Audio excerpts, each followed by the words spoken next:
একটা সময় বাংলাদেশের এই বঙ্গোপসাগরের রাজধানী ছিল। আপনাদের কি সেটা স্মরণ আছে? বগুড়াকে আবার নতুন করে সাজাতে হবে, বগুড়া আবার সাজবে।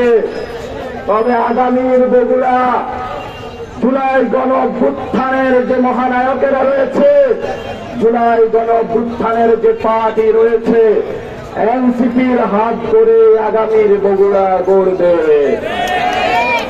এই বগুড়ায় আজ সকালে আমরা 17 জন শহীদ ফ্যামিলির সাথে কথা বলেছি।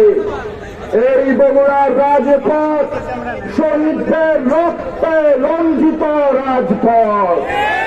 এই বগুড়ার রাজপথ অসংখ্য আহত ভাইয়ের অঙ্গহানির রাজপথ।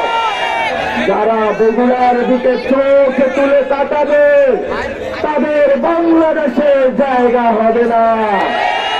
বগুড়াবাসী চাঁদাবাজদের বিরুদ্ধে সজাগ থাকবে, বগুড়াবাসী মাদকের বিরুদ্ধে সজাগ থাকবে, বগুড়াবাসী সন্ত্রাসের বিরুদ্ধে সজাগ থাকবে। বগুড়াবাসীর সাথে সকালবেলা কথা হয়েছে। বগুড়াবাসীর একটাই দাবি, বাংলাদেশে একটি নতুন সংবিধান।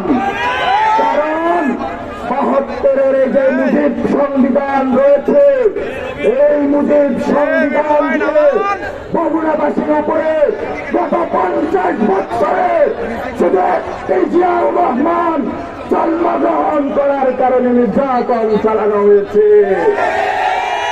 আমরা আবার ঘুরে দাঁড়িয়েছি। ব্যক্তি পরিচয় না, কার কোথায় জন্ম, আমরা তো সত্যি জায়গায় দাঁড়িয়েছি। বাংলাদেশকে একই সুতায় গাঁথা